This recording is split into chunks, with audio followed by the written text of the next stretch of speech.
Hello and welcome to a presentation on how to be successful in an interview. Some helpful tips and tricks on how to achieve your dream job.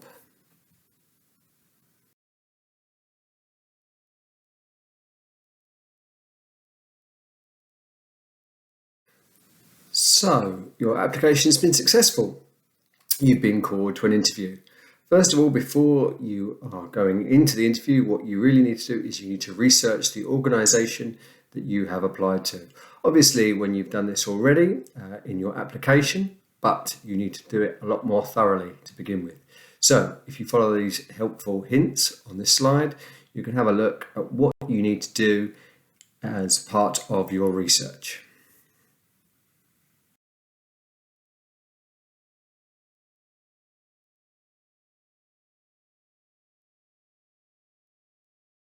What to wear to your interview is very important.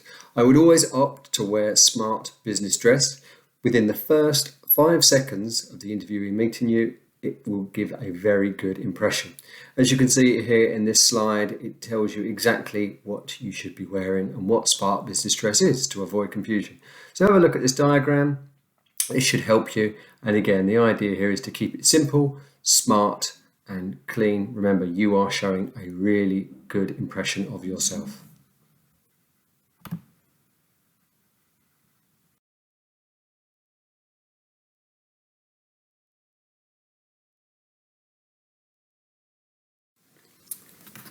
So you know everything about your employer now. You've done some thorough research and you are ready to go. The next thing that you really need to do, which is really important, and this might feel really strange, but is to practice your interview.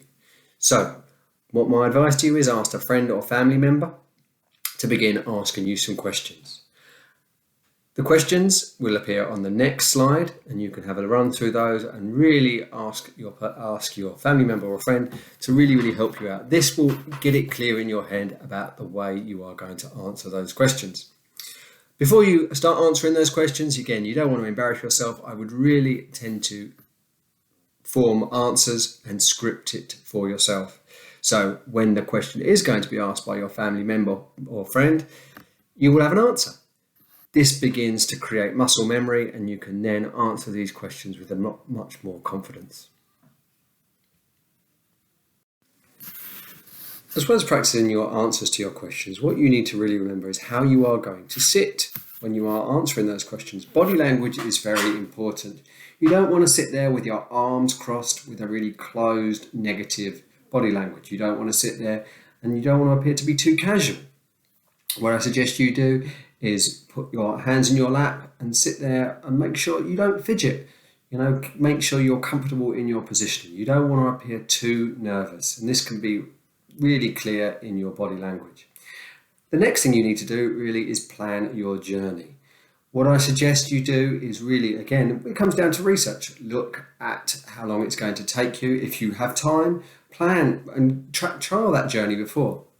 You want to get there at least, I would say, 30 minutes before, just so that when you get there, you're nice and calm, you're relaxed. It's better to be early than late. Being late is one of the worst things that you can do, purely from first impressions, but also then you'll be in a flap, you won't know, and you'll feel really uneasy. Anyway, so that's what I suggest you do. Again, it's this idea of preparation. The more prepared you are, the more successful you should be.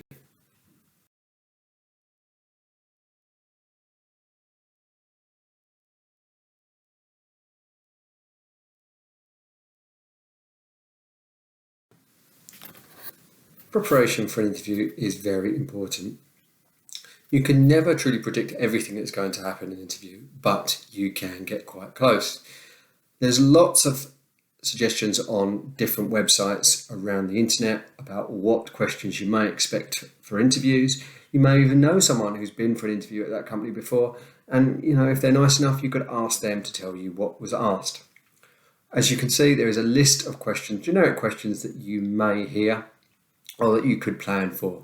Like I say, you can't predict everything that's going to happen in the interview, but it's better to be prepared and to have an answer ready that may occur. It will make you feel much more confident. It will make you seem much more in control and much more knowledgeable and seem like someone that the employer wants to employ. Anyway, have a look through these questions Again, you can script your answers to these interviews, write it down if you want to, if it helps you. It always helped me to write down the answers and get it clear in my head. And then, like I said before, begin to practice the interview with a friend or family member. Sometimes that friend or family member can actually even be more intimidating than a interviewer. And then you've got that out of your way. Once you begin to verbalize those questions, begin to say the answers, it does make you seem and appear much more confident.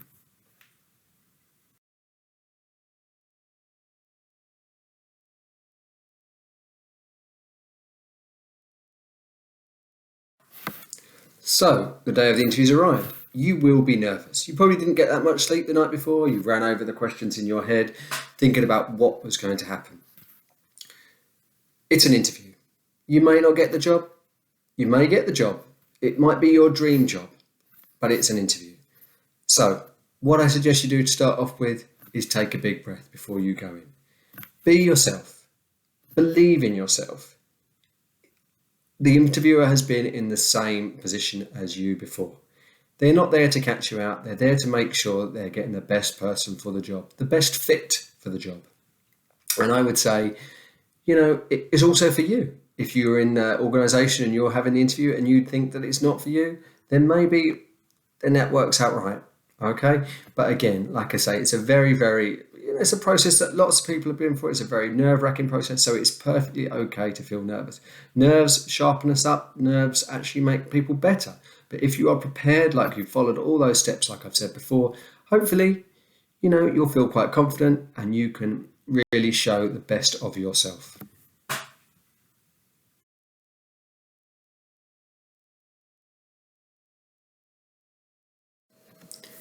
So you've had the interview. At the end of the interview, generally what would happen is the interviewer will tell you when they will let you know about when you've been successful. Sometimes that could be the same day, someday it could be a week. They may be having other interviews coming up. So again, all you've got to remember is that you've tried your best and you've come out and you feel that you've done your best you could do. So what you'll get is a phone call, hopefully, or maybe an email, but generally in that email or in that phone call, the interviewer will ask you if you would like any feedback. Ask for feedback. It's really important.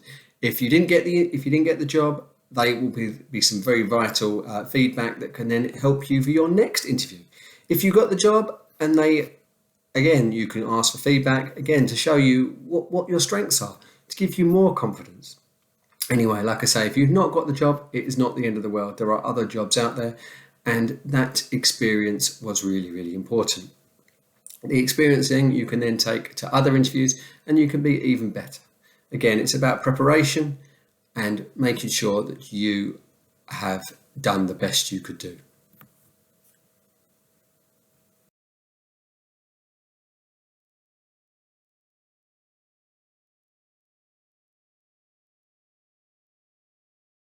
It's easier to be unsuccessful in an interview than it is to be successful.